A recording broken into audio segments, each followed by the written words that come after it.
Aleluia. Bom dia, irmãos, em nome do Senhor Jesus Cristo. Deus recompensa o esforço de vocês terem vindo, né? É verdade, agradecer a Deus. Acho que é um grande milagre estar de pé nessa hora.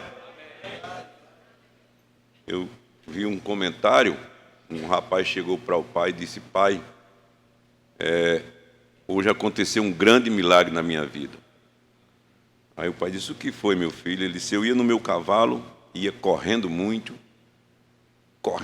galopando muito, e o cavalo tropeçou, caiu eu e o cavalo, e nós não nos machucamos.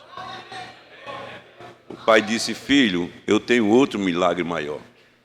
O que foi? Disse: eu ia no meu cavalo também, galopando, e eu fiz a viagem todinha e o meu cavalo nem tropeçou. Aleluia, né? Louvado seja Deus. Se Deus o livre, um carro batesse, eu e o irmão Severino e o irmão Túlio fomos lá em Monteiro ontem, batizamos 11 irmãos em nome do Senhor Jesus Cristo. Aleluia, certamente eles estão nos escutando. Aleluia. Que Deus o livre, aquele carro tivesse batido e vocês soubessem a notícia. O carro do irmão Severino acabou-se numa batida, mas eles não tiveram um arranhão. O que nós diríamos nessa manhã? Que grande milagre. Mas o grande milagre é que nós fomos e viemos e não houve acidente, né? Louvado seja o nome do Senhor Jesus Cristo. Deus é maravilhoso. Amém? Então, é um milagre você ter saúde.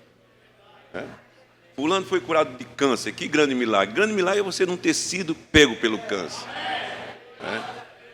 Aconteceu um milagre, uma porta de emprego se abriu para fulano. Milagre é você estar no seu emprego, né? Não é verdade? Que Deus nos abençoe nessa manhã. Vamos puxar as orelhas do Marco, né, irmã Marli? Vamos puxar as orelhas do Marco, né? Falei: Marco, não, no domingo de manhã. Falou: pois é, mas está muito trabalho. Inclusive hoje à noite a gente estamos indo a Natal, né? Eu e o irmão Léo. E o irmão Die hoje parece que vai pregar hoje em Recife, né? Nós estamos aí, tem que ir. E dependemos das vossas orações. Eu sei que vocês oram por nós, amém? Então fomos ali em Monteiro ontem e batizamos 11 pessoas. E eu falei assim: eu ganhei de Felipe em 10. Felipe foi e batizou 1, né? E eu fui lá e batizei 11, né? Conheci uma família maravilhosa, né? Certamente estão nos assistindo nessa manhã. Deus abençoe, né? Está conosco também os irmãos de Maceió. E hoje também vai ter 2 batismos, né? E o irmão Léo falou assim, o irmão Silvio falou assim: eita, irmão, vai ter 2 batismos. Eu falei: qual o problema? Porque geralmente quando a gente que prega termina bem suado, né? Sempre pedimos que outras pessoas preguem, batizem, né? Mas como eu estou só hoje, né? Então a gente faz tudo, né? Estou só não, né? Estou só nessa função. Então será batizado nessa manhã a irmã Karine de Medeiros Oliveira. Cadê a irmã Karine? Sei que ela está por ali. Deus abençoe, né? Deus abençoe. Aleluia, Deus abençoe, irmã Karine. E o irmão Francisco José dos Santos. Cadê o irmão Francisco José dos Santos? Está lá atrás. Deus te abençoe, meu irmão. Deus abençoe, amém? Aleluia. É assim que as coisas andam, né? Deus abençoe. Nós agora estamos de pé e vamos ler a Bíblia em Gálatas capítulo 5, a partir do versículo 19. Se o irmão arrumar uma água para mim, e se tiver natural, melhor ainda, irmão, eu agradeço.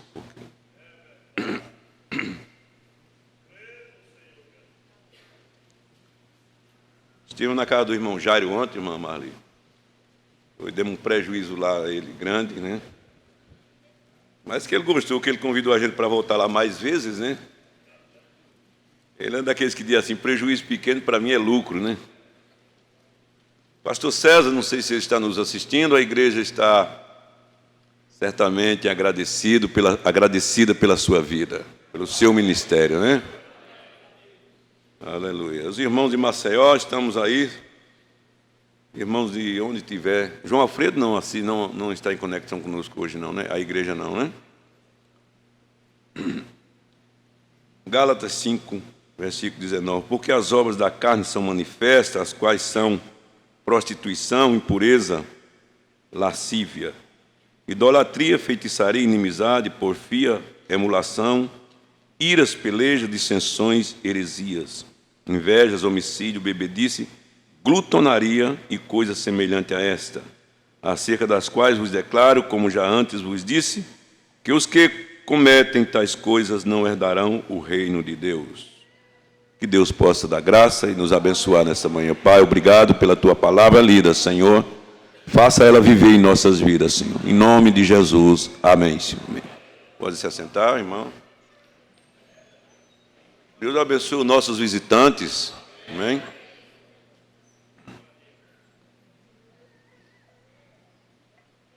Está aqui.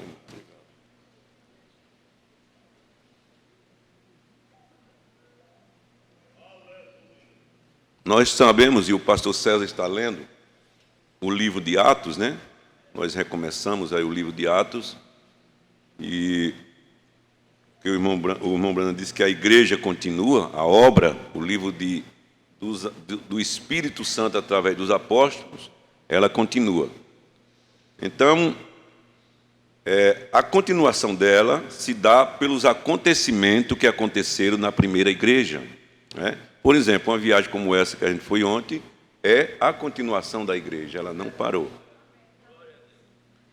Eu parei, dei uma parada para ver o começo da igreja. Eu disse em Campina Grande ontem que Deus levantará uma igreja baseado na sua palavra e na fé. Qualquer movimento, qualquer igreja, denominação que não é baseada na fé, ela não pode dizer que é a igreja de Jesus.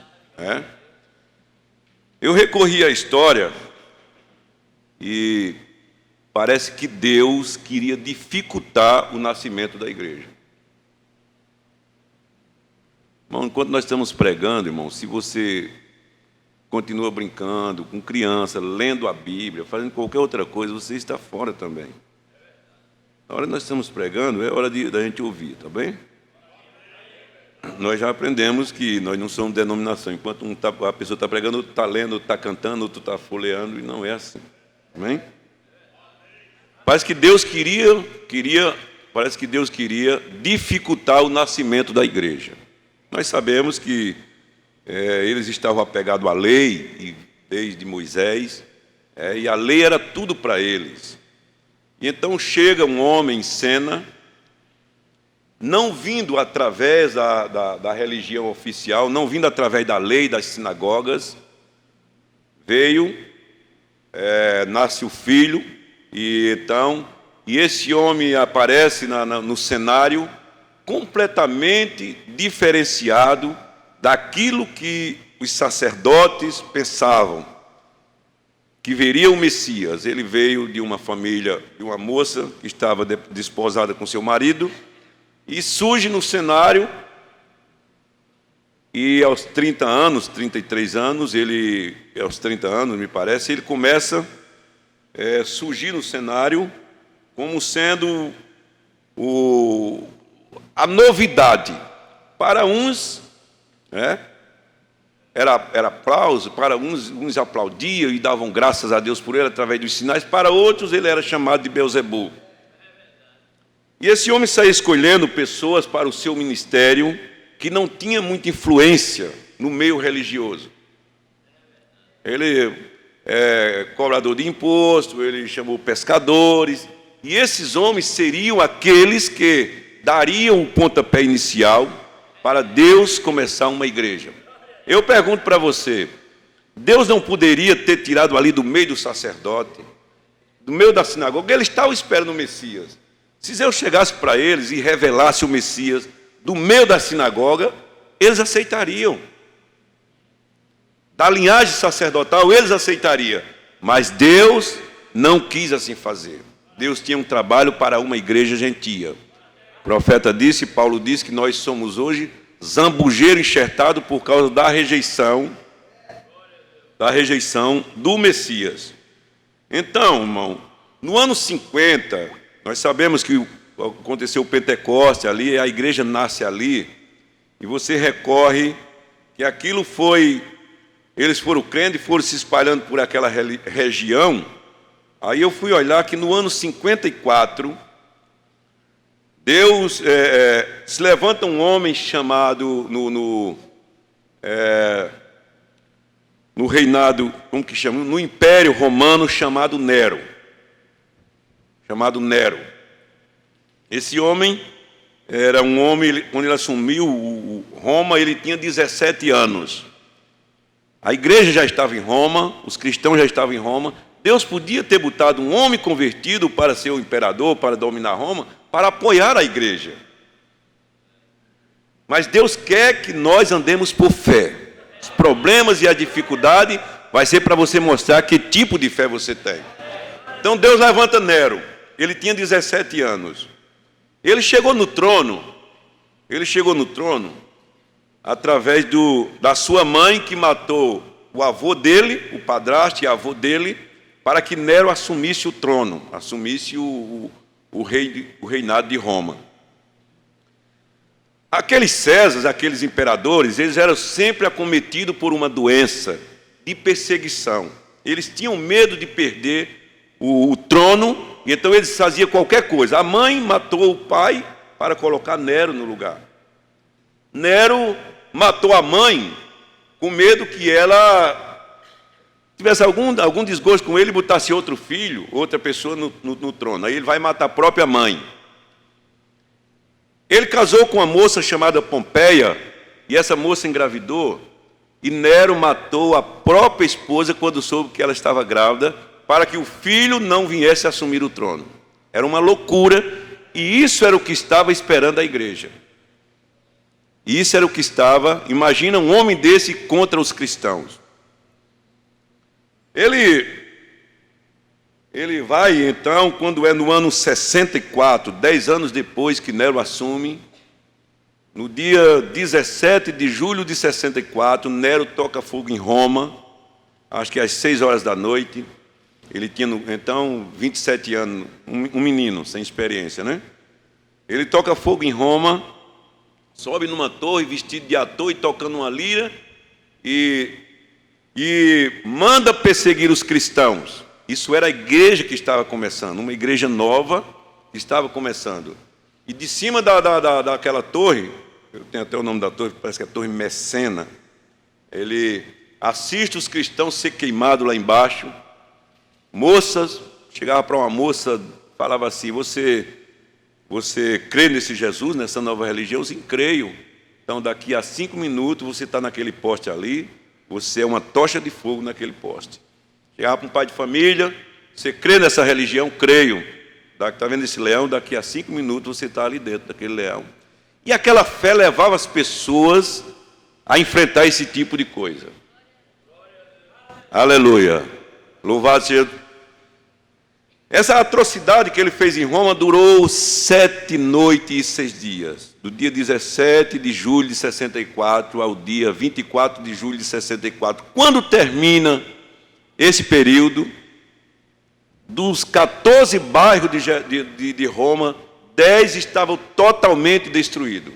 10 bairros totalmente destruídos. Então Nero alega que não estava na cidade. Inclusive essa visão que tiver dele lá naquela torre foi os escravos judeus que viram, né? E ele alega que só apenas 4 bairros, 10 bairros de Roma foram totalmente destruídos. Se aglomeraram as pessoas que sobraram naqueles 4 bairros, imagina só, né? Sem casa, sem trabalho, sem moradia, sem família. E Nero levanta uma acusação de que os cristãos é que tinham tocado fogo em Roma.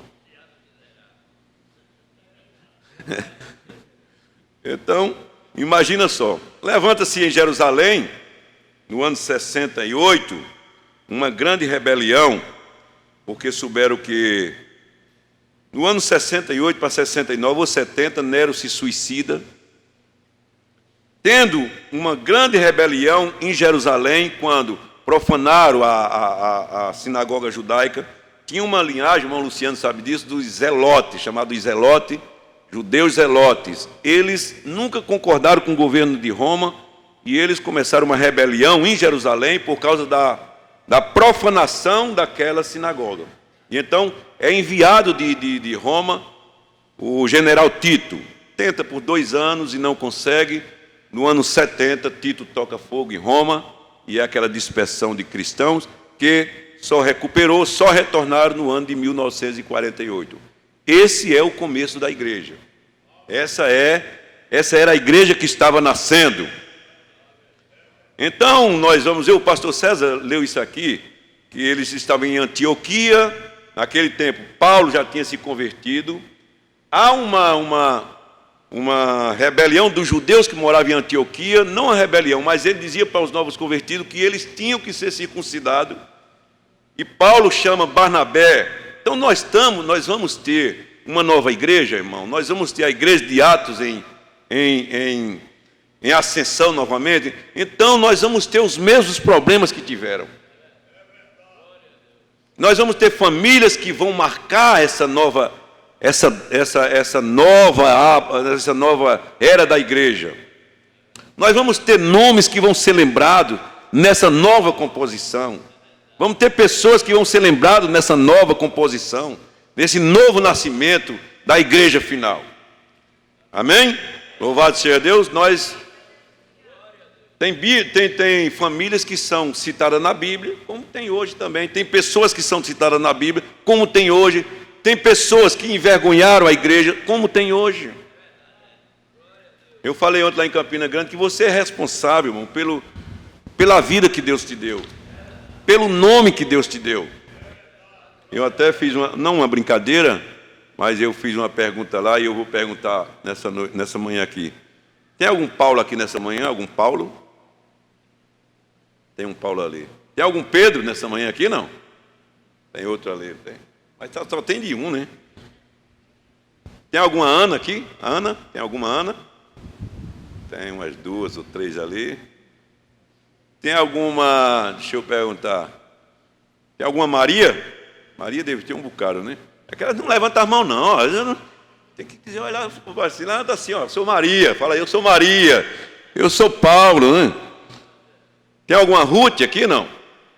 Ruth não tem? Ruth não tem? Tem uma Esther, né? Tem quantas Esther aqui? Ó, Esther levantou a mão ali, tem mais de uma. Mas tem algum Judas? Tem o Elias, ó, profeta Elias. Tem o Eliseu, cadê o Eliseu? Se não tem Eliseu, mas tem filho de Eliseu, né? Filho de profeta. Então, não tem nenhum Judas aqui nessa manhã? Né?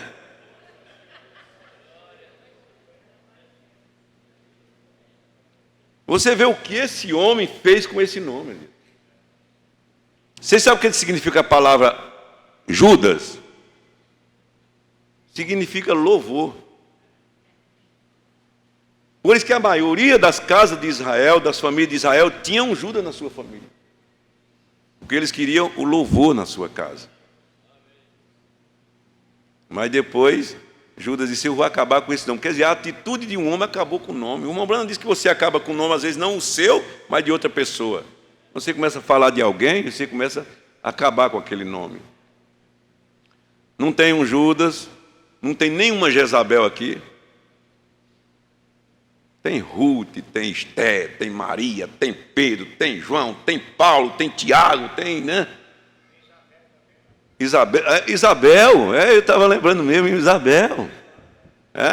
Quem é que tem nome bíblico aqui? Quem é que tem nome bíblico aqui? Você fala, levanta o seu. O seu é Sara, né? Ó, tem a Sara, tem Rebeca, Áquila. A pessoa, Salomão e Ilza lá no cartório, fala, como é o nome dessa menina? Jezabel. Você está doida? Como é o nome do seu neto, irmão? Davi. Como é o nome desse menino? O nome dele vai ser Judas. Nem um Barrabás, nenhuma. São pessoas que acabaram esse nome. Que acabaram com esse nome, sabe? Nós devemos ter cuidado, irmãos, para nós não acabar e não sermos problemas. Porque, seja a pessoa, na igreja do pastor César aconteceu tal e tal coisa. Porque nós não cometemos problemas só para nós mesmos, irmão Genival. Nós não cometemos problemas só para nós mesmos, nós cometemos problemas para a nossa família, para a igreja, para a comunidade. Então é bom nós refletirmos essas coisas aqui. Quem somos nós? Nós somos responsáveis por aquilo que foi depositado na nossa mão, uma vida, um nome. Você não nasceu, você não foi fabricado numa fábrica, você foi nascido de pai e de mãe, de família que tem sentimento. Então, os jovens, não deveriam eles ter cuidado para não ser problema para os seus pais? Para não ser vergonha para os seus pais? Outro dia o pastor César falou para uma moça que fosse casada hoje, né? E um casamento que não deu certo, está suportando, e ele falou, você deveria pedir perdão para os seus pais. E você foi aconselhado. Então, tudo isso nós vemos, isso eu gostei demais, estou lendo o livro de Atos, as viagens de Paulo, acompanhando Paulo, de caminho, de lugar em lugar. Mas que igreja que nasceu baseado na fé, na dificuldade. E eu acho bonito quando Paulo chega em Filipenses e diz assim, as coisas que me aconteceram contribuíram para o avanço do Evangelho. Já pensou se alguém chegasse hoje para um pregador desse, para um pastor, e dissesse assim, você quer uma contribuição para o Evangelho? Ele ia logo pensar em dinheiro. Paulo disse, as coisas que me aconteceram contribuíram para o Evangelho. O que foi que aconteceu, Paulo? Depositaram um dízimo grande na sua conta, ele falou, não, foi peia nas minhas costas. Foi prisão, foi açoite. E isso contribuiu para o Evangelho. Nós queremos contribuição de dinheiro, de viagem paga, né? Mas foi assim que nasceu o Evangelho. E Deus terá, diz o irmão Brana, que Deus terá uma igreja com esse nível de fé. Irmã Karina, batizar em nome de Jesus Cristo, irmão Francisco vai batizar, sabe? Esse é o primeiro passo. Mas Deus vai colocar fé em nossos corações para transpor cada dificuldade que surgir na nossa vida, porque Deus está querendo uma igreja parecida com aquela igreja. Aleluia, louvado seja Deus.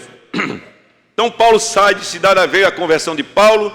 Então se você vai no resto da história, você vê que Vespasiano, acho que é Vespasiano o nome, ele o último apóstolo que tinha, a última luz, a última que tinha, diz assim, eu abracei Jesus, foi levado para a ilha de Patmos, chamada Patmos, que foi João, a última testemunha, mas nem o azeite queimou João, nem as cobras, nada pôde matar João. Ele voltou e foi pastor da igreja de Éfeso novamente. Mas foi assim que começou. E Paulo começa.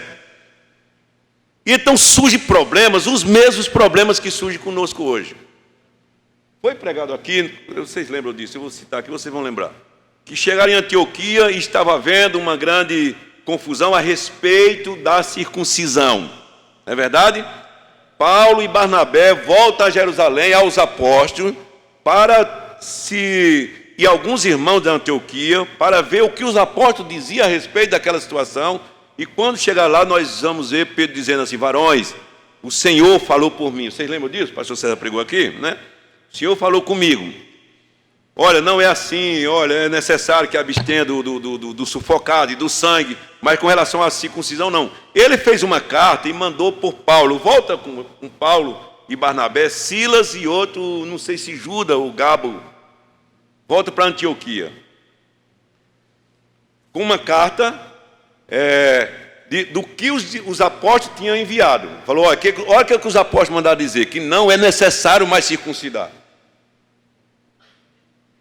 Eles tinham um tipo de documento. E eles saíram pela igreja. O próprio Paulo, com uma carta no bolso, ele chega na casa de Timóteo. Timóteo era filho de uma judia com pai grego.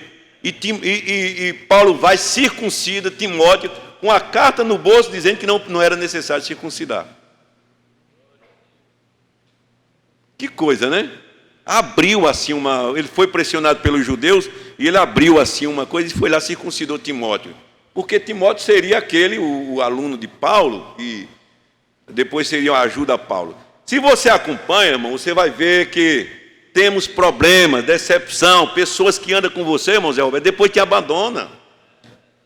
Barnabé e Paulo andavam juntos, eles dois. para onde ele ia, Barnabé estava junto com Paulo. Quando você chega, eles encontram em outra cidade um homem chamado João Marco, que era um desses que não tinha... Eu sempre esqueço essa palavra. Como é que nunca está firme? Que era um inconstante. Ele já tinha abandonado eles outra vez. Aí eles encontram numa cidade e Barnabé fala: Paulo, vamos levar João Marco. Paulo disse: eu mesmo não vou levar ele não, porque ele é um inconstante. Você acha que Barnabé ficou do lado de quem? De Paulo ou de João Marco? Largou Paulo. Largou Paulo e disse: então você não quer levar João Marco? Não, eu vou levar ele comigo. Então Paulo sai com Silas e ele sai com João Marco. E houve uma separação ali de dois homens que estavam na mesma fé. Porque pela lógica era para ele ficar com Paulo. Paulo era o que estava levando o evangelho. João Marco era um inconstante que por qualquer coisa abandonava. Aí Barnabé disse: é aquilo que o pastor César pregou outro dia aqui, que se você vê um cachorro grande brigando com um cachorro pequeno, você vai logo torcer pelo cachorro pequeno. É ou não? Você fala assim: pau nele, cachorrinho. Ou se você vê aquele cachorrinho pequeno sufocando o outro, você acha bom. Barnabé falou: não, pobre de João Marco, eu vou ficar com ele. Paulo disse: então fica, eu vou com Silas. E foi, e aí você vai, quando ele chega em Atenas, é bom demais, muito bom, você com tempo para ler, né? Paulo entrando em Atenas, e quando chega lá, vê aquela cidade, a Bíblia disse que o coração de Paulo, o espírito de Paulo se angustiou tanto ao ver aquela idolatria, que Paulo não suportou. E o irmão Branham diz isso, que se eu perguntar nessa manhã quantos tem o Espírito Santo, o profeta disse: todos levanta a mão. Diz: você está gemendo pela idolatria, pelas coisas que está acontecendo no mundo, pelo seu vizinho, pelo seu parente? Aí Paulo chega lá, começa a pregar na sinagoga, e depois vai para a praça, porque na praça lá em Atenas. Agora, imagina só, chega um homem pregando uma religião nova, no meio onde havia milhares de deuses. A ciência era estourada em Atenas. Lá era Platão, era Sócrates, só as pessoas da ciência, e você chega pregando uma nova religião. E eles começaram a ouvir Paulo na praça e disse: o que está dizendo esse tagarela? Parece que está falando de deuses estranhos. Agora todos os deuses dele eram estranhos. Um homem disse assim: é mais fácil encontrar um Deus em Atenas do que encontrar um homem, porque tudo lá virava Deus. E agora chega Paulo dizendo que tinha esse Deus. E eles chamaram ele de tagarela, e ele falou: ô varões atenienses, eu vejo em tudo em vós muita superstição, porque passando pelos vossos altares, eu vi um que estava escrito: ao Deus desconhecido. E a esse que vocês não conhecem e adoram sem conhecer, é o que eu estou anunciando. Até aí não tinha problema, irmão, se Paulo tivesse chegado apenas apresentando outro Deus, porque qualquer um podia ter o seu Deus. Tinha o Deus da fertilidade, Deus da chuva, Deus das vacas, Deus das cabras, Deus das porcas, tinha Deus de tudo, cada um era um Deus. Paulo chegasse assim: olha, eu tenho um Deus também. Não tinha problema. O problema é que Paulo disse assim: esse é o que criou todas as coisas. Esse é o que fez todas as coisas. Esse é o que salva. Aí pronto, foi a raiva deles. E levam ele para o Areópago, né? E ele prega lá. E no final eu preguei isso. Depois a gente vai ver isso, depois no outro dia. E quando termina a pregação de Paulo, e ele falou da ressurreição, e uns escarneceram. Outros disseram: a respeito desse negócio, nós te ouviremos outra vez. Mas outros disseram, outros creram. Então, 3 grupos aqui. Um escarneceu, é aquele que diz: eu não quero nem saber o quê. Tem gente que vem aqui e fica bravo conosco. Lá eles ficaram bravos porque Paulo falou a respeito da ressurreição. Aqui fica bravo se você falar de cortar cabelo, de não cortar cabelo, de não usar sapato dessa altura, né? De mulher não pregar, e pessoas escarnecem. E eles dizem: eu não venho nunca mais naquela igreja. Mas tem aqueles que dizem assim: eu sabe uma coisa, domingo de manhã eu não estou fazendo nada mesmo, vou para a igreja. Eu vou ouvir outro culto. Eu gostei do culto. Foi o que o pastor Dilson falou, disse: eu fico intrigado com aquelas pessoas. Foi pastor Dilson? Quem foi, meu Deus? Você diz: irmã, olha esse DVD. Depois você encontra a irmã e fala: e aí? Eu falo: gostei demais do DVD. E aí? Pronto, e aí? Só gostei demais do DVD. Traz mais um para mim. Traz outro DVD para mim, gostei demais. Então esse é o que diz assim: acerca desse negócio nós te ouviremos outra vez. Domingo eu vou para a igreja, eu gostei ali. mas tem outros que creem. Crer é pedir o batismo e ser batizado em nome do Senhor Jesus Cristo. E espero que nessa noite nem você escarneça, nem diga que gostou. Diga assim: eu quero ser batizado em nome do Senhor Jesus Cristo. Amém? Louvado seja Deus. Então esse é muito bom, muito gostoso. Mas irmãos, onde eu li nessa manhã, em Gálatas capítulo 5, eu quero ver isso aqui novamente. Aleluia. Porque as obras da carne são manifestas, as quais são prostituição. Diga prostituição. Você está dizendo isso é obra da carne. Impureza. Repete comigo: impureza. Lascívia. Idolatria. Feitiçaria. Inimizade. Porfia. Emulações. Ira. Pelejas. Dissensões. Heresias. Invejas. Homicídio, bebedice e glutonaria. Um monte de coisa, né? Uma seleção de pecados, né? As quais os que praticam não herdam o reino de Deus. Aos quais os que praticam não herdam o reino de Deus. A Igreja Católica, ela catalogou 7 pecados e ela chamou de pecado capital ou pecados capitais, eu não sei. É assim. A Igreja Católica tem 7 pecados capitais. Eu vi um comentário que um pecado capital é um pecado que ele dá origem a outro pecado. Ele nunca é concluso naquilo, ele pode dar origem a outro pecado. Mas não vamos entrar nesse detalhe, porque eu não tenho uma visão clara disso. O primeiro pecado catalogado pela Igreja Católica é a gula.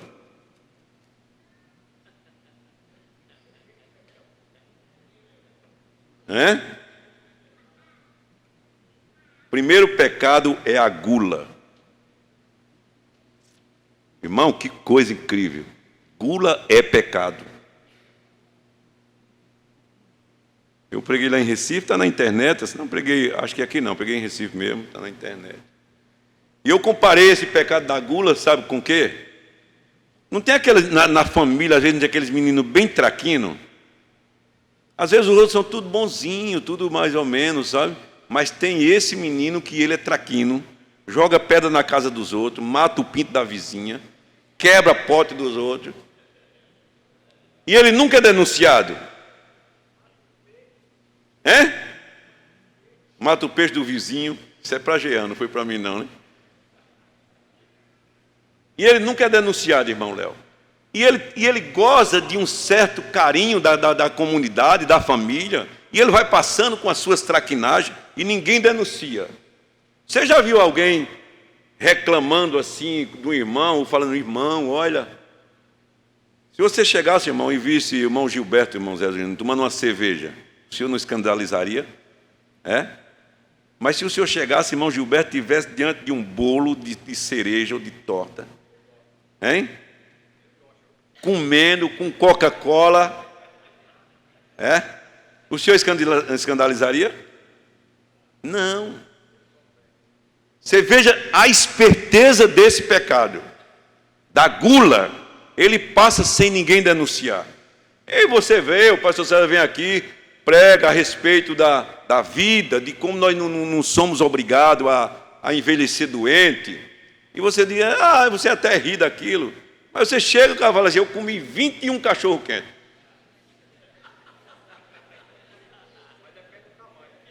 Eu tomo 2 litros de Coca-Cola.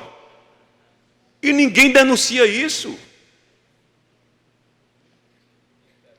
Ninguém denuncia isso. A gula é um desejo insaciável além do necessário. A gula é um desejo insaciável além do necessário. Além do necessário. Fala aí para mim ouvir: gula é pecado. Eita, isso dói demais. Então, irmão, veja só. Se é um pecado, além de um pecado, é um pecado que traz problemas.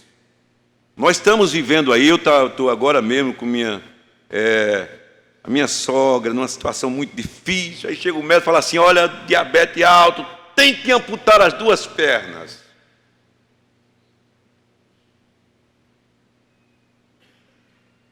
Um desejo insaciável. Deus é perfeito em tudo que Ele faz.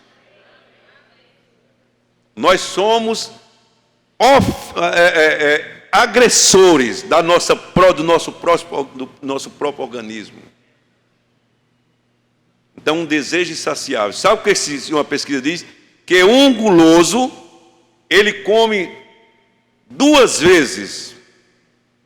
Ele come o dobro do que ele necessita. Agora, imagina só, irmãos, você tem 3 refeições por dia e você come o dobro daquilo que você necessita. Você faz 6 refeições por dia para um organismo que está feito e preparado por Deus para receber uma refeição.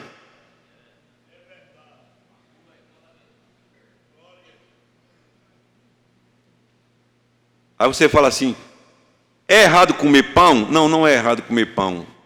É errado comer pães.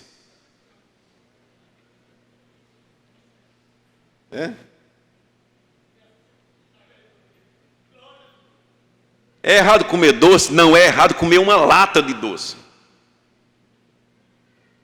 Então, irmão, eu tenho aqui, eu pensei em falar sobre todos eles, mas não dá.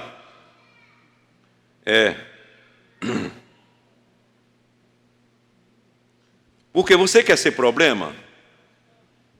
Quem é que quer ser problema para os outros aqui? Olha, irmão, não tem coisa melhor do que você viver a vida sem dar problema.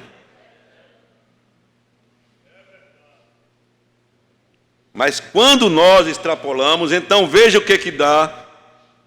O excesso de peso. Então o pastor César não vem aqui, irmão, ele ora antes de sair de casa, ele ora no culto uma noite antes: Senhor, o que eu vou pregar para amanhã para o meu povo, para o povo? Aí Deus vem e diz assim: olha, fala para eles pararem com essa coisa, com esse desejo excessivo, que tudo tem limite.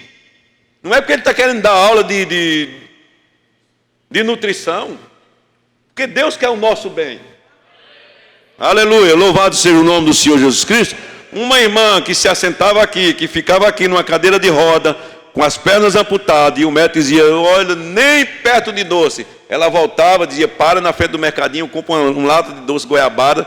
Antigamente era até difícil de abrir, que era de lata. Hoje em dia é aquela tampinha que já abre dentro do carro mesmo. E ela parava e comia uma lata de doce. Que é o quê?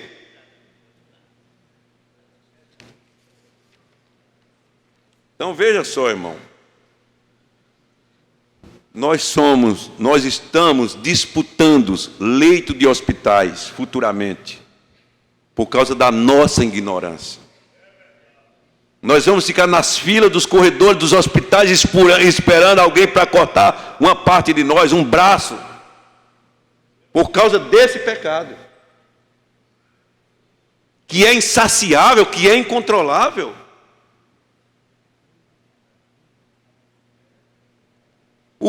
Deus, irmão, você já viu a pessoa falando: está faltando insulina nos postos, né? O diabético fala isso, né? Está faltando insulina nos postos.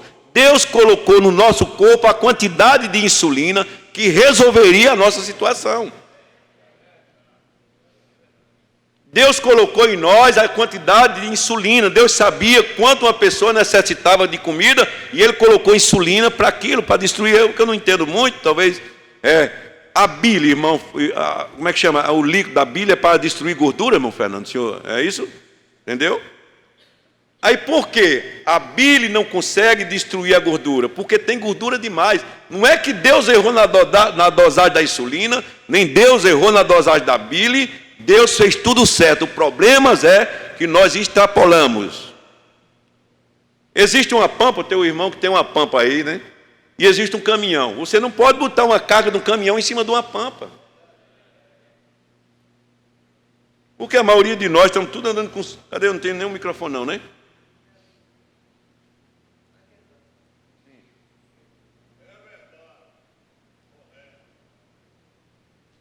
Você vai ver, a maioria das pessoas estão andando como Garrincha. Garrincha tem as pernas tortas. Nós estamos tudo assim, ó, com as pernas assim, ó. Por causa do peso. Por causa do fecho de mola, que era para tanto, e você botou tanto em cima. Da agorinha, eu tomo liberdade de falar do irmão Carlos. Da agorinha, olhei e o irmão Carlos ia subindo ali, ó. O fecho de mola torado. E ele vai para Natal comigo hoje, vai me levar. Mas não é só ele não, falei lá em Recife. E o irmão Reginaldo levantou, um rapaz embaixo. Falei, irmão Reginaldo, o senhor já se mediu? Ele falou, já me medi, irmão. Estou 30 quilos acima do peso. 30 quilos acima do peso. Agora, irmão Gilberto, já pensou, se o irmão Gilberto, o senhor quer trabalhar para mim, o senhor vai fazer o quê? O senhor botar um saco de 30 quilos nas suas costas para o senhor andar com ele de dia e de noite. Eu falei, o diabo não aguenta esse trabalho, mas...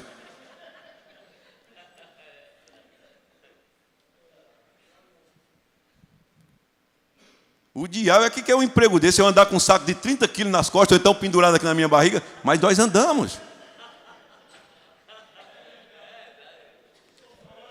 Por causa de uma coisa que saciaria a nós, um pão, nós comemos 8. Uma pontinha de doce, nós comemos uma lata de doce. Manteiga, margarina, queijo, e vai lá, e vai ficando essa coisa que está aí para dar problema para os filhos, para os médicos, para o governo e para você mesmo.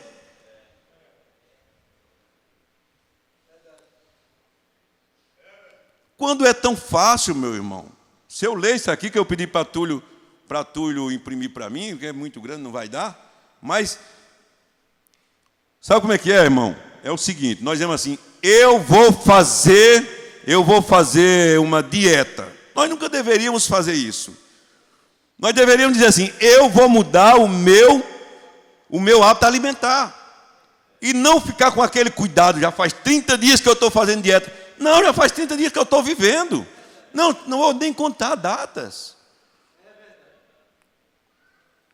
E além disso é pecado. Aí nós vemos aqui, a nossa estrutura é feita para um peso. Tem até as medidas aí, né? Você chega em qualquer nutricionista, ele mede o seu peso, ele te mede e fala, a sua altura seu peso é esse, o mais é excesso. Então você não pode exigir que os feixes de mola da Pampa segura uma carga. Não, mas ele tem uma carroceria, mas não pode. Então, um desejo insaciável, que come com os olhos. Eu já vi uma pesquisa, não sei se é verdade, se não for verdade, diz que geralmente os cegos são magros. Porque eles não veem a cor da comida, não veem aquela beleza da comida, eles comem e quando se sente, porque tem um dispositivo dentro de nós, fala assim, tá bom, eu já estou satisfeito, então você parava. Mas você fala, não, eu quero mais. Irmã Edilene, lá de Recife, ela fazia... Recife é para cá? Eu sou ruim de geografia. A irmã Edilene fazia uma janta para a gente lá, irmão, quando nós terminávamos o culto. E ela fazia uns bifes lá, que, meu Deus do céu, tinha que ser cego naquela hora mesmo, porque senão não tinha que... E um dia, irmão Miguel, sabe? Sei lá, parece que eu fui incentivado por alguma coisa. E eu comi tanto nesse dia. E depois doce, depois bolo, depois um café, depois o banco traseiro do Santana de Severino, toma ronco até em casa. Irmão, quando eu acordei, por quê? Porque é isso, uma cobra, irmão, uma jiboia daquelas grandes, ela engole uma raposa ou um cabrito, ela passa 1 mês sem se mover. Ela procura uma moita, um lugar sombrio, ela se estira ali e fala assim, vai dissolvendo aí. Eu não tenho o que fazer. Eu não tenho trabalho, eu não tenho estresse, eu não tenho ansiedade, eu não tenho trânsito. Pode desmanchar aí, mas nós não. Nós fazemos tudo isso e então vem sobre nós um estresse, uma ansiedade. Imagina o seu organismo como é que fica. E eu vim lá de Recife, Severino bateu em mim assim e falou, Dom Francisco, já chegou. Meu Deus do céu, era melhor que eu tivesse dormido direto, era melhor que eu tivesse deixado dormir. Irmão Léo, o senhor sabe o que é isso, irmão Léo? Não. Quando o senhor dá aquelas batidas assim, bum, bum. Falei, não é possível não, eu acho que eu não sou nem humano, quanto mais salvo.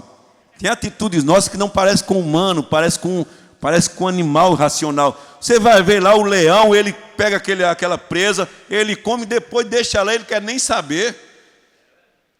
Mas nós comemos até os ossos das galinhas, nós comemos, a carne não satisfaz. Como os ossos, como os dedos. Gula, isso é uma gula, isso não, eu não quero entrar para um lado de brincadeira, tudo bem, nós vamos rir, mas isso é uma coisa necessária. Eu não gostaria que vocês me vissem faltando um braço, eu não gostaria que vocês me vissem cortando os dedos, e o diabetes é causado pelo excesso de peso, de gordura. Então eu chego em casa, está minha esposa dormindo, meu Deus do céu, graças a Deus, e eu fiquei parecendo aquela coisa dele que eu falo, eu não vou deitar que eu vou morrer.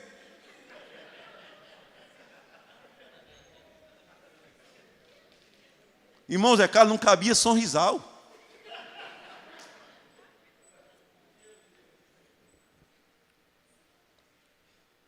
Não cabia sorrisal. E eu fiquei lá. Eu falei, orar para Deus, eu não estou doido. Falar, Deus, me perdoa, Senhor, eu falhei. Deus falou que falhou. Você comeu até morrer, seu. Então fiquei lá, parecendo aquele dragão assim. Ó.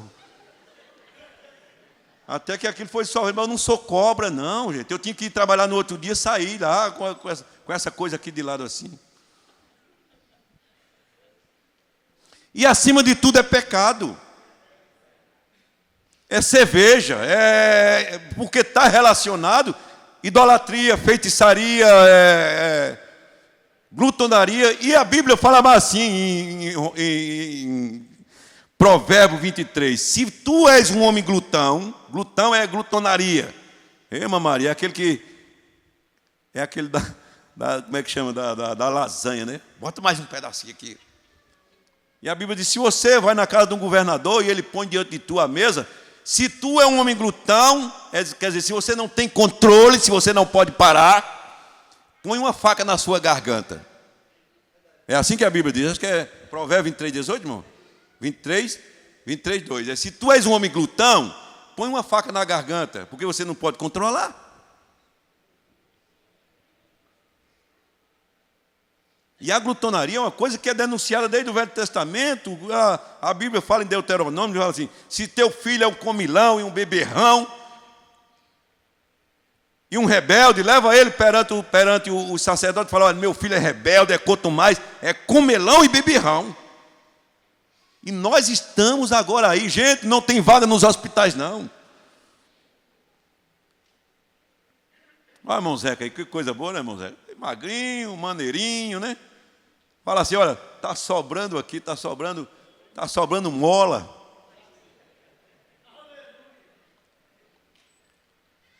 Vai dormir. Irmão, você já viu o cara engorda demais, ele quer essa papada aqui. Quando meu pai matava porco, ele olhava para o porco, pegava logo na papada e falava, está gordo, está bom de morrer.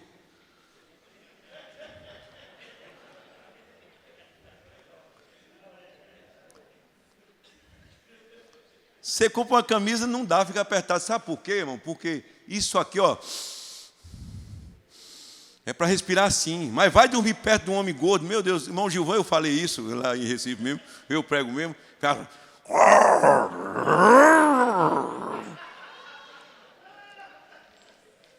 Aí depois minha esposa me pega ali fora e fala assim, você falando essas coisas e esse pão com queijo, vai comer de novo. Aquele que começou em você uma boa obra, há de aperfeiçoá-la até o dia da vinda do Senhor. Aí a pessoa... engolindo o colchão, engolindo o travesseiro, engolindo... O que é isso?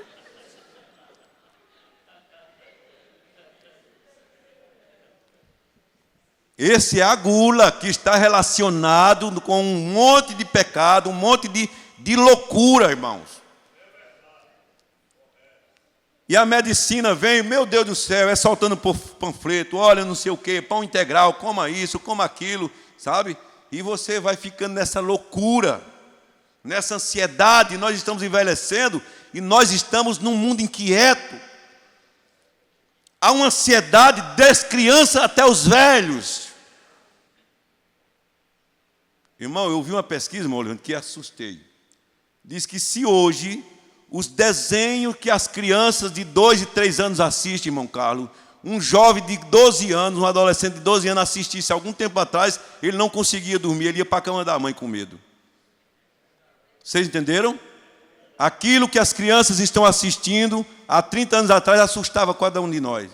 É aqueles morcegos se movendo, se mudando, de uma hora é morcego, outra hora é monstro, outra hora é coisa, é aquelas garras. E as crianças estão ansiosas, você não vê mais criança brincando com carrinho de osso de boi, nem de lata de sardinha, é tudo uns monstros. Quase com 5 anos, você vê o menino sair com uma mochila nas costas. O que é aquilo? Aquilo é a tarefa dele. Menino de 5 anos.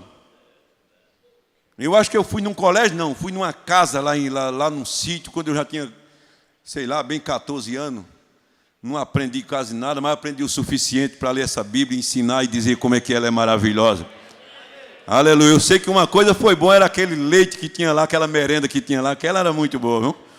Eu não estava interessado em outra coisa, mas hoje, gente, olha, eu acho, não sei lá, eu não sei. Eu não sei não, mas uma criança de 4 anos sai o bichinho com aquela sacola nas costas.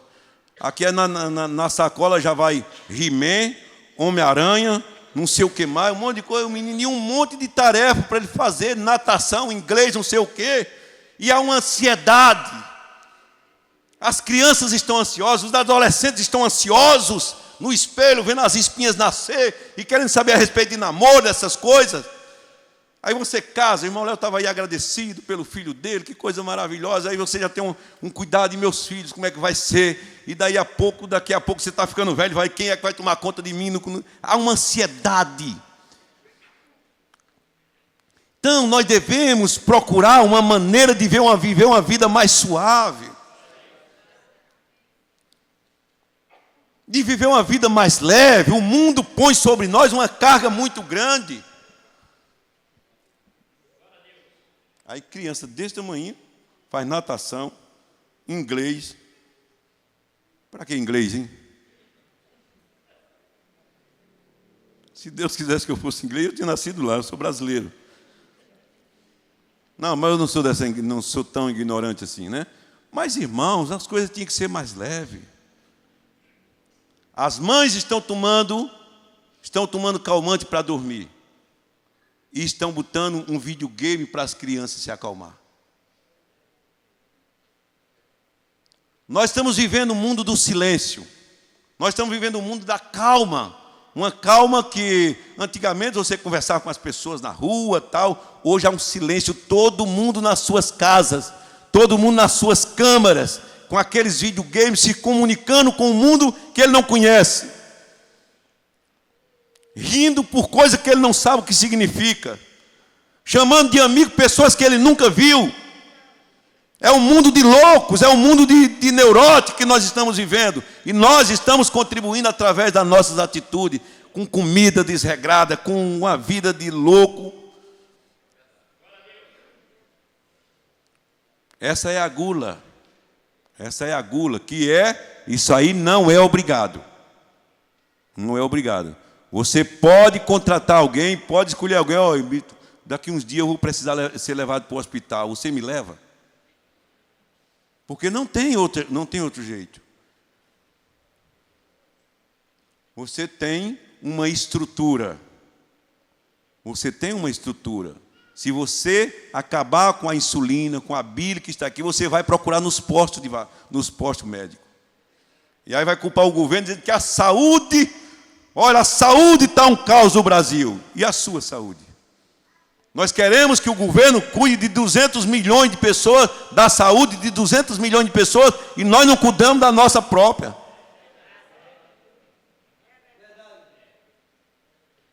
Nós não cuidamos da nossa própria saúde. Sabe o que é? Acordar de manhã, eu vou comer um biscoito de creme caqui, eu vou tomar água, eu vou caminhar meia hora ali. Nós não fazemos isso. Aí ficamos cobrando, gente, Deus nos deu um organismo perfeito, uma estrutura perfeita. Não era para nós terminar em hospital com perna faltando, estourando a veia do coração. Essa é a gula, que é necessário uma faca no pescoço para que você possa se conter.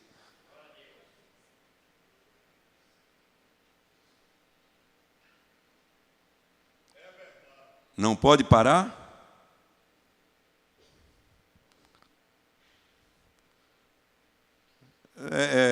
É engraçado. É engraçado. Ontem o Severino fez uma comigo, eu disse, meu Deus do céu, como é que você faz um negócio desse? Eu fui numa influência, nós fomos lá em Monteiro, paramos ali em São José, não sei de onde, São José de onde, Severino? Hã? Onde, Severino? São José do Cariri? Quando eu cheguei lá, irmã, eu ouvi falar que a irmã Rosângela faz um bode que... Não, a irmã Rosângela faz qualquer coisa. Ela diz que pega palma, aquela palma que gado come, ela fala que faz uma coisa. Aí quando eu chego lá, tem um bocado de motoqueiro, de homem lá, desse pessoal que carrega a gente nas motos, comendo um bode. Mas eu não dei outro, eu falei, bota um bode para mim. E eu sou de comer bode? Esse rapaz, podendo ter me cutucado, não pede não, ele falou, bota outro para mim. Eu disse, pronto, agora deu. Irmão, Deus me perdoe, porque nós oramos pela comida, mas eu nunca vi uma coisa tão ruim daquela. O bicho fedia, um bode branco assim, uma coisa branca. Assim, eu digo, agora vai na pimenta mesmo, sabe? Meti pimenta e e não passou aquilo, mas sabe como é que é? Na influência, por quê? Nós tínhamos que comer bode naquela hora.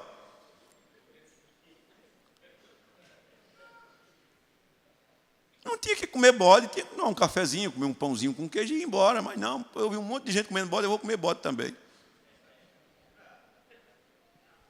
Aí nós dizemos assim, irmão, o diabetes falou, não, isso é doença hereditária. Existe doença hereditária e vício hereditário. Imagina a netinha, o netinho, ver vovô comendo 8 pãozinhos, papai comendo 10, o netinho vai dizer assim, eu vou comer uma bandinha. Jamais. São costumes hereditários que vão passando, e então aquilo é uma coisa que nós precisamos parar com isso, irmão.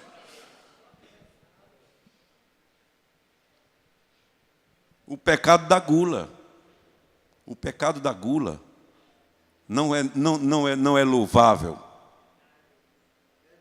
Não é louvável. Nós estamos em casa, está sendo transmitido, Túlio, ou não? Mas, irmão, nós tínhamos aqui um almoço no domingo. Nós tínhamos um almoço aqui no domingo, e nos próprios encontros que nós vamos, vem irmã Rosângela, irmã Edilene, irmã Zezé, irmã Cristina, um monte de irmã fazendo comida e botando num balcão assim, ó. É ou não, ali embaixo? Um balcão assim, de arroz, de carne, de feijão, de farofa, de verdura. Mas, irmãos,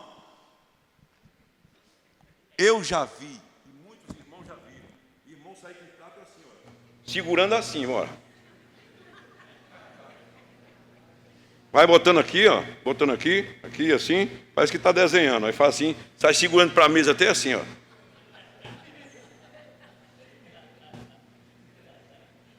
Isso não era para acontecer, nem se tivesse escrito assim, direito só uma vez, ainda não era para acontecer isso. Quanto mais que você pode ir lá comer e voltar novamente, e comer e voltar novamente, porque quando vai terminar assim, chega com aqueles panelão de frango, aí tem, mas o cara sai segurando assim, isso é feio.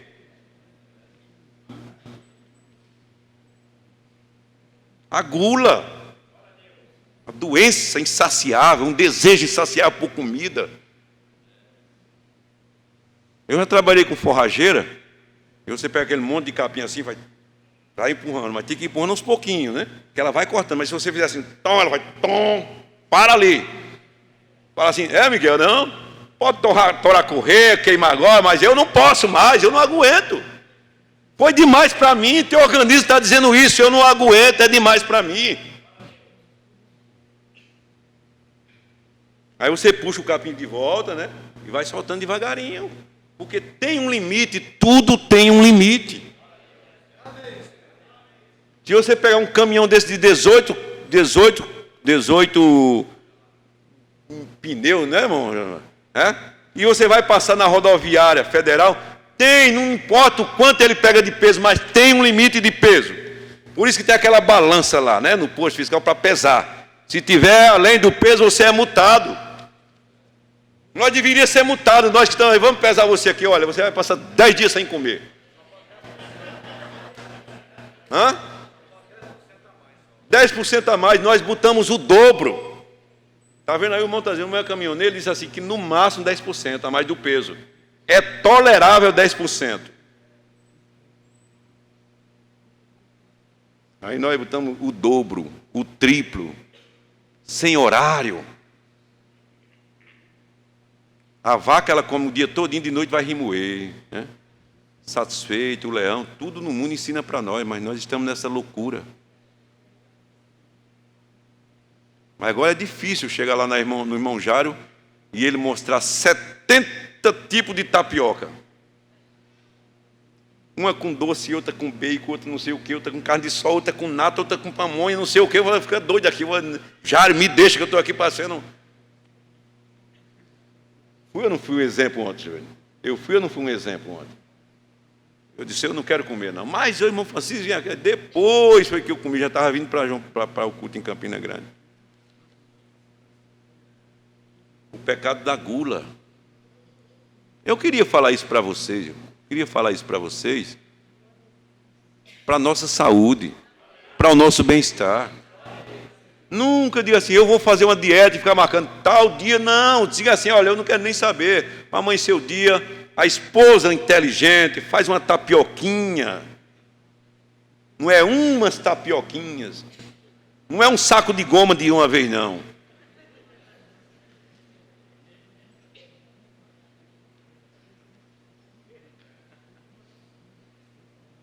Essa ali, olha, toma um suquinho leve, faz uma caminhada, porque tudo tem um preço. Você está deitado numa rede ou na cama, num lençol gostoso de 5 horas da manhã, fala assim, meu Deus, eu vou ter que levantar para botar um tênis e ir caminhar. Eu falei, é uma concorrência desleal, né? A cama e você sair na rua, mas é o necessário, é o bom para você. Ah, eu não vou caminhar não, eu sou assim mesmo, olha, não sei o quê, quando não der mais, aí quando não der mais, você vai dar trabalho para os outros. Quando não der mais, sua família vai chorar, ver você na cama de um hospital. Imagina só, minha sogra agora tem que serrar as 2 pernas. Tem que amputar as 2 pernas. Imagina os filhos ver isso. Então vai doer, vai ser traumático para todo mundo, vai dar problema para o governo, vai ter que ir para o INSS, vai ter que buscar essas coisas, quando nós podemos fazer alguma coisa. Começar quando a dieta? Começar hoje. Tem hora para você comer, para você dormir. Eu não sou cobra, eu tenho que levantar amanhã cedo. A cobra não, fica deitada lá e até que aquilo dissolve, ela vai atrás de outra comida. Louvado seja Deus. Aleluia. Diga aí, a gula é pecado. Quando o teu organismo fala assim, olha, eu não aguento mais não. Não põe outro pão desse não, que eu não aguento mais não, já estourou. Se você faz, você está pecando. Tem 7 pecados capitais. Nós vamos ficar com esse hoje. Eu gostaria só de falar de outro, chamado... Olha o outro, meu Deus. O 5º pecado é a inveja. Esse é tão prejudicial quanto a gula. Tem o orgulho, tem a inveja, tem a avareza. Né? A inveja é uma das piores coisas que a pessoa pode ser acometida. O orgulho também, né? A dureza de coração. Cristão é insensível. Irmão Léo, o senhor lembra, o senhor estava cantando outro dia aquele hino, salva meu orgulho, como é que é? Tira meu orgulho? Quebra meu orgulho. O pastor César entrou aqui e disse, eu estava ali escutando, cristão ainda tem orgulho de quê, irmão Gilberto? Quem somos nós? Qual é o meu futuro? Qual é o nosso futuro? Ontem fez 8 dias que eu vivi uma das cenas mais dramáticas que eu já vi, foi sepultar um rapaz, o irmão da minha esposa, um rapaz de 32 anos, 33 ia fazer. Que coisa, que dor, né? Que coisa que a vida prepara, sabe? Você fala, não é, por isso tem um ditado que diz assim, nada é tão mal que não possa piorar. Estava na sexta-feira em casa, chega a notícia, minha esposa atende um telefone, fala assim, e foi grave, mas foi grave. Aí eu falei, o quê, meu Deus, acidente, com quem? E daí a pouco, 3 minutos depois, outro telefonema. Venha pegar os pés, venha pegar o que foi? Ele falou, não, ele não chegou nem no hospital, não deu tempo de chegar no hospital. 2 tiros. A minha sogra nessa condição,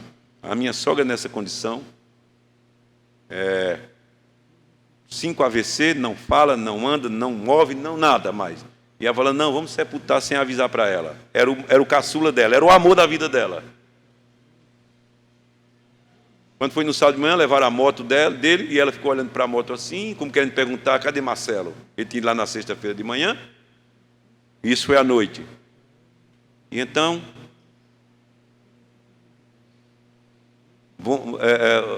mãe, Marcelo foi transferido do emprego, ele abriu outro mercadinho na cidade do interior, e ele foi trabalhar, vai demorar muitos dias sem vir aqui, tá certo? Tá certo. E depois bate um remorso no coração das filhas, dizendo assim, e como é que vai sepultar? E ela vai ficar naquela expectativa de esperar.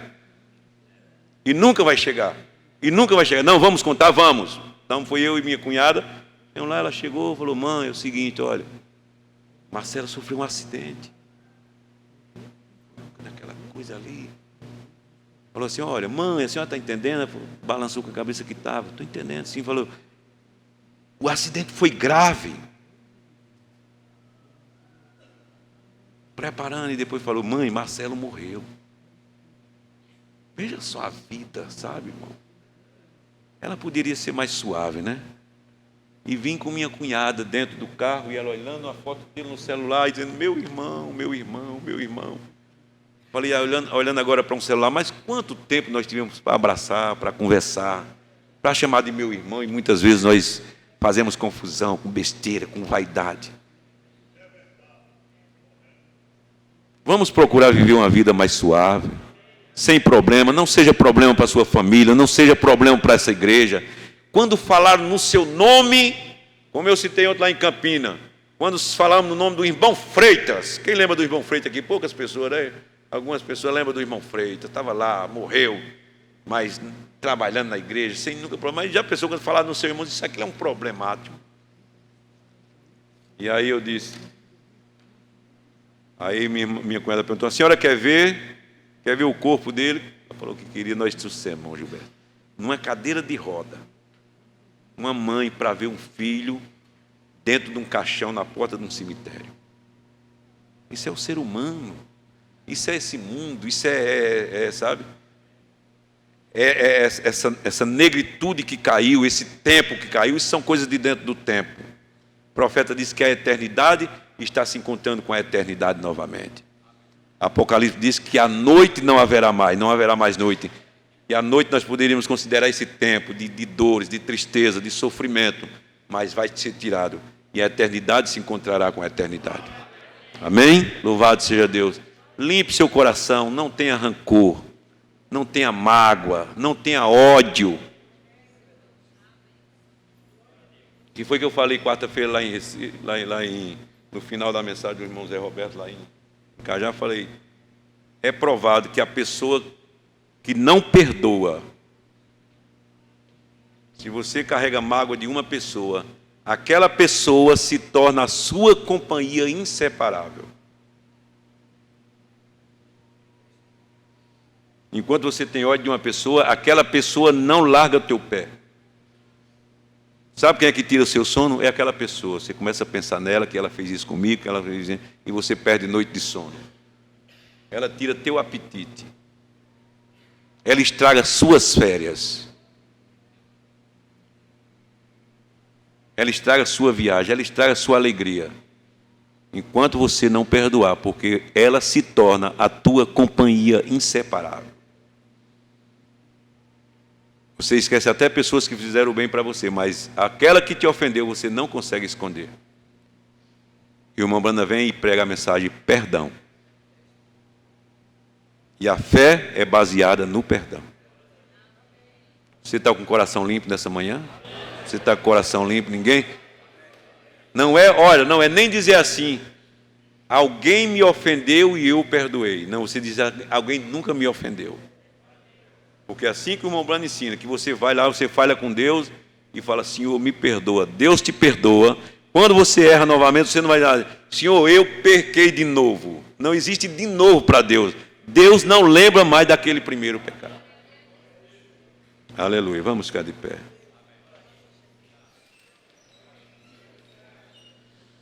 Irmão Augusto agradece a Deus pelo nascimento de sua filha Gabriela. Deus abençoe o irmão Augusto. E a irmã, como é o nome da irmã, da esposa do irmão Augusto? É a irmã? Irmã Sônia, né? Não tinha filho, queria ter filho, foi lá e era difícil. Se você pegar esse documento, não sei se foi esse que foi impresso, as doenças que esse excesso de peso traz, a doença e o desconforto que ele traz, quando chega nas mulheres, há ela perde a possibilidade de gestação, de fecundação, de quase 50%, entre outras coisas. Então o irmão Augusto está agradecendo a Deus pelo nascimento de sua filha Gabriela. Irmão Francisco de Assis agradece a Deus pelas visitas dos diáconos em sua casa. Irmã Ivone pede oração em favor da irmã Jane e Rony por sua saúde. Irmão Romualdo agradece a Deus por mais uma bênção. Agradecimento pelos irmãos de Monteiro, foram ontem 11 batizados. Oração em favor de Janira Soares, que está com câncer no pulmão. Irmã Maria José agradece a Deus por sua família e por tudo que Deus tem feito. Irmã Ananete pede oração em favor da saúde de sua família. Irmão José Antônio de Souza agradece a Deus pelas bênçãos recebidas lá em Campina Grande. Deus abençoe o seu irmão José Antônio. Irmã Eliane pede oração em seu favor, lá em Pernambuco. Irmã Eliane agradece a Deus pelos 4 anos de vida do seu filho Ebraim. E oração em favor de Maria de Luz e família. Aleluia. Louvado seja Deus. Nós temos aqui um monte de pessoas assistindo. 3 estados, 19 cidades, 2 países, Reino Unido e o outro sei. Minha filha está em Portugal, ela tem assistido os cultos ultimamente. Pelo menos domingo e quinta-feira ela assistiu, não sei se ela está conosco hoje. Pai, nós agradecemos a Ti, Senhor Jesus, pelos Teus conselhos, Senhor. O Senhor é o médico dos médicos, Senhor. E viu Deus que tudo era bom. O Senhor não colocou nada que estragasse a nossa vida. Nós, na nossa ignorância, Senhor, ultrapassamos, mas nessa manhã, ó Deus, nós nos conscientizamos, Senhor, que podemos envelhecer com saúde. É muito triste um leito de hospital, as pessoas todas cheias de mangueiras, de agulhas. Senhor Deus, perdoa as nossas ignorâncias, Senhor. Nós propomos nessa manhã, não uma dieta, mas uma vida mais saudável, Senhor Jesus. Agradecemos por esse ministério que tem despertado-nos para essas coisas, Pai. Em nome de Jesus, ó Deus, entre os casos mais graves que eu li aqui nessa manhã, foi esse câncer nessa irmã, nessa pessoa, no pulmão, Senhor. Mas Tu és Deus, ó Pai. Aleluia, Tu sabes, Senhor Jesus. Aleluia. Elimine essa doença, Senhor, pelo pedido do Teu filho, da Tua filha. Aleluia. Louvado seja o nome do Senhor. O Senhor pode perdoar os nossos pecados, mas o Senhor não pode impedir a nossa ignorância. O Senhor não vai colocar uma faca na nossa garganta. O Senhor disse, coloque você mesmo. Então cai sobre nós, ó Pai, uma responsabilidade. Que isso não se torne, Deus, motivo de gracejo na hora da mesa. Que a esposa possa olhar para o marido com a cara feia e não com brincadeira. Com uma repreensão, Senhor.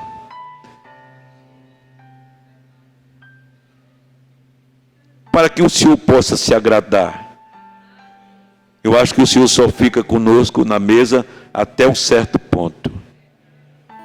depois das extravagâncias, o Senhor se envergonha daquilo, Pai.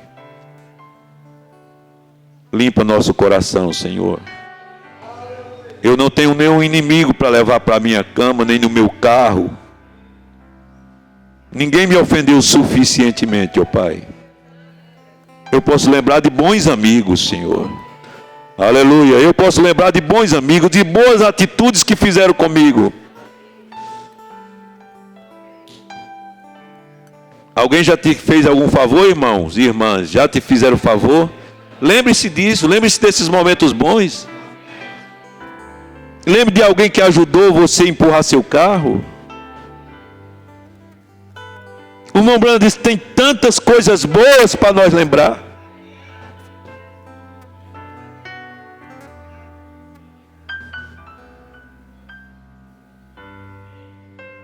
Lembre do dia que você ouviu essa mensagem, eu batizando ontem aqueles irmãos numa água lá no açude.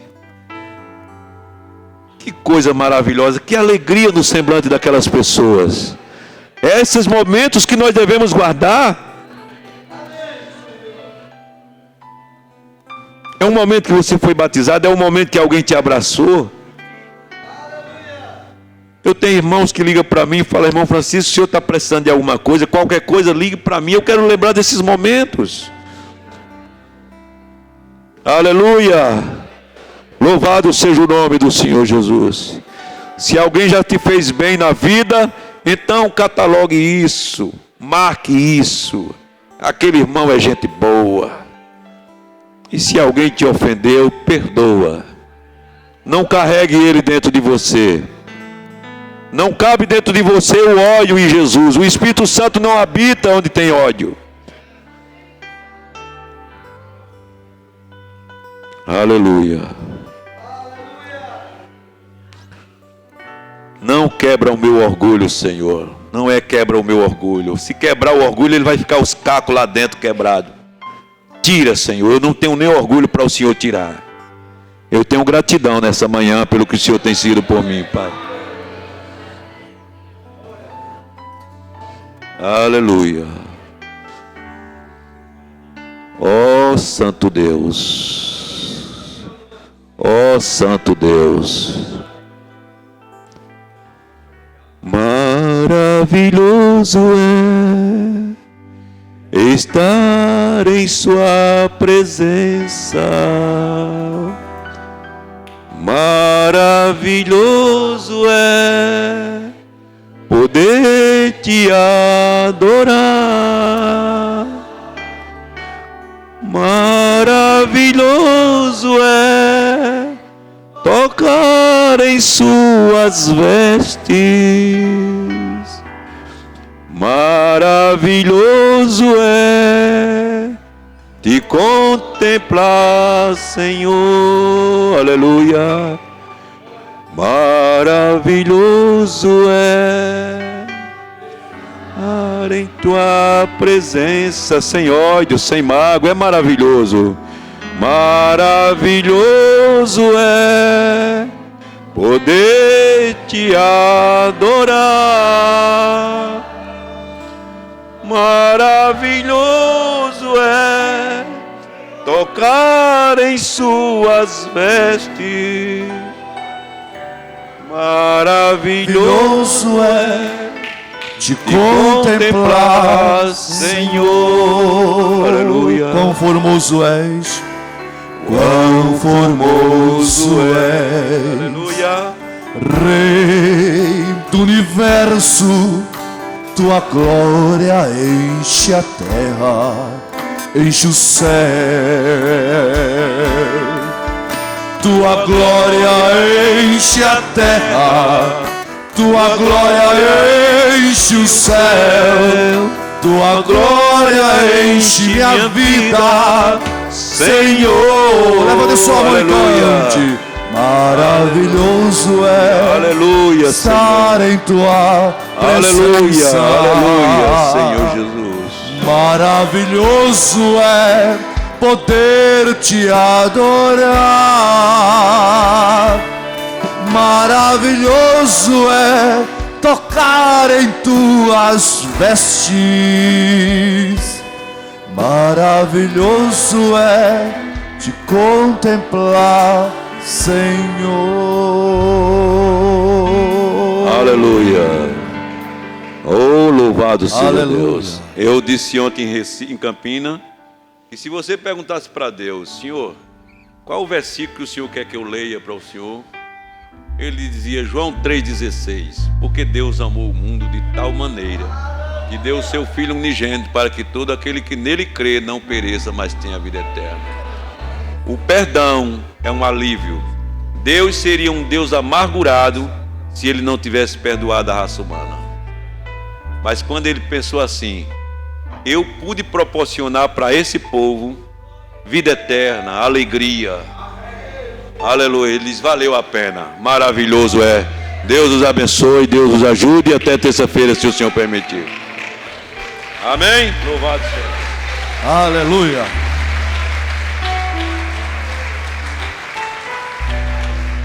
Lembrando que haverá culto hoje às 6 horas da noite, não é aqui? E venham adorar o Senhor. Aleluia. Deus abençoe, irmão Francisco. E nos ajude nessa semana, né? Aleluia. Deu um Mi maior.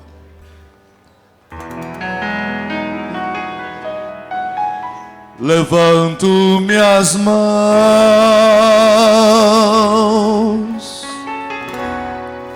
ainda que não tenha forças,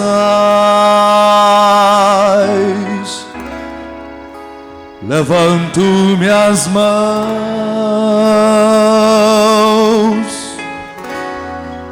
ainda que tenha 1000 problemas. Quando levanto minhas mãos, começo a sentir uma unção que me faz cantar. Quando levanto minhas mãos, começo a sentir um fogo. Quando levanto minhas mãos, minhas cargas se vão, novas forças tu me dás. Tudo isso é possível, tudo isso é possível.